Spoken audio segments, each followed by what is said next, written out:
সরকার একটা কাঠ খেলার সরকারে পরিণত হয়েছে। কাঠ বিতরণ করছে দেশব্যাপী। গ্যাস দিতে পারছেন না, দয়া করে যদি পিঠ বাঁচাতে চান বিল নিতে আসবেন না। আপনারা জানেন যে আজকে ঢাকার এমন কোনো জায়গা নাই, এমন কোন গুলশান বনানী থেকে শুরু করে মিরপুর পল্লবী পর্যন্ত প্রত্যেকটি জায়গায় আজকে বাড়িতে গ্যাসের সংকট। শুধু রান্নার গ্যাসের যে সংকট সেটা না, আজকে আমাদের কলকারখানায় আপনারা জানেন যে শিল্প কলকারখানায় গ্যাস সরবরাহ সরকার সে সীমিত করে দিয়েছে। আমরা আমাদের দেয়ালে পিঠ থেকে দিয়েছে, চুলা জ্বলে না, ভাত রান্না হয় না, এই অবস্থায় এখানে আছি। সেই কারণে আজকে এখানে দাঁড়িয়েছি। অনেকেই প্রশ্ন করবে তিতাস গ্যাসের সামনে কেন আমরা দাঁড়িয়েছি?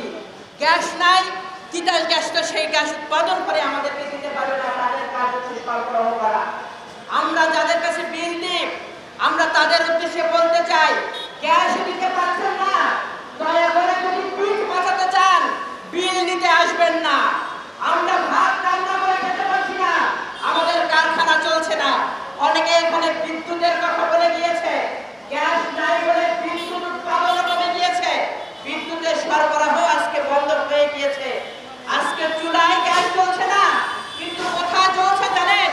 চলছে হচ্ছে আপনারা জানেন ওই মহেশখালীতে, সেখানে দুটো টার্মিনাল রয়েছে। আমেরিকার কোম্পানি একজন আরেককে দিয়েছিল, সরকার সেই টার্মিনালকে আমাদের এলএনজিতে রূপান্তরিত করার জন্য। সেখানে বিস্ফোরণ হয়েছে গত 21 তারিখ। গতকাল পর্যন্ত তার সুরাহা হয় নাই, সমাধান করতে পারে নাই। বলছে অতি শীঘ্রই করব, সরবরাহ চলবে। মানুষের পেটের ক্ষুধা সেটি তো আর আপনার এই সান্ত্বনা মানবে না। আপনি কেন ব্যবস্থা করছেন না? এই দায়িত্ব সরকারকে নিতে হবে। আমরা যার কারণে আজকে এখানে দাঁড়িয়েছি। আমার এখানে বক্তব্য দীর্ঘায়িত করার সুযোগ নাই, আমাদের কেন্দ্রীয় নেতৃবৃন্দ বক্তব্য রাখবে। ঢাকা মহানগর উত্তর কমিউনিস্ট পার্টির পক্ষ থেকে সুস্পষ্ট করে বলতে চাই, 24 ঘন্টার মধ্যে এই সমস্যা সমাধান করেন। আজকে সিলিন্ডার ব্যবসায়ী যারা রয়েছে তাদের দোকানের দুইটা পার্ট, সামনের পার্টে কোনো সিলিন্ডার নাই বলে গ্যাসের সংকট, একটু কথা বললে পেছনের পার্ট থেকে ডাবল দামে আপনাদেরকে সিলিন্ডার এনে দিচ্ছে বাংলাদেশের মানুষকে। পেটের দায়ে মানুষ দায়ী করছে, ডাবল দামে সিলিন্ডার কিনছে।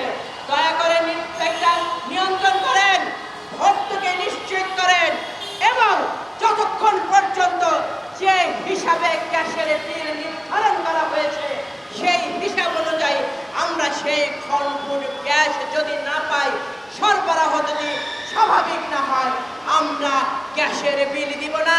গ্যাসের বিল নিতে দয়া করে আসবেন না, এই সাহসে দেখাবেন না।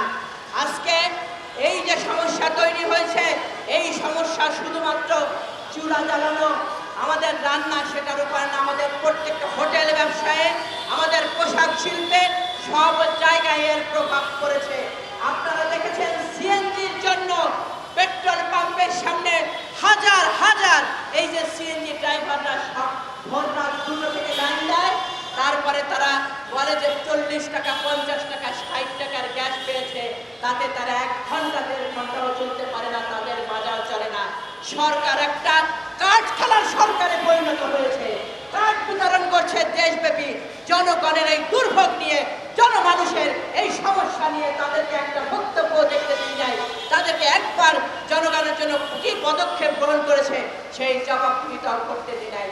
আমরা আর সময় নিতে চাই না, আমরা খুব সুস্পষ্ট করে বলতে চাই, অতি বিলম্বে যদি এর সুরাহা না করেন, এই ক্ষোভ শুধু বাংলাদেশের কমিউনিস্ট পার্টি ঢাকা মহানগর উত্তরের কর্মীদের ক্ষোভ না, এই ক্ষোভ সারা দেশবাসীর, সারা ঢাকাবাসীর।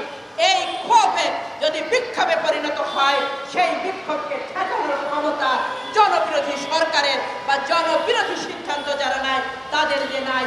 অতীত থেকে সেই শিক্ষা নেবেন, সেই লড়াই সংগ্রামে বাংলাদেশের মানুষের যত দুর্ভোগ আসে সেই দুর্ভোগ দূরীকরণে একটি সাধারণ স্বাভাবিক জীবন নিশ্চিত করার আমাদের যে লড়াই, সেই লড়াই সংগ্রামে আপনাদের সকলের সাথে আগামী দিনে দেখা হবে। সেই লড়াই সংগ্রামে অংশগ্রহণ করার আহ্বান জানিয়ে আমি আমার বক্তব্য শেষ করছি। সকলকে শুভেচ্ছা।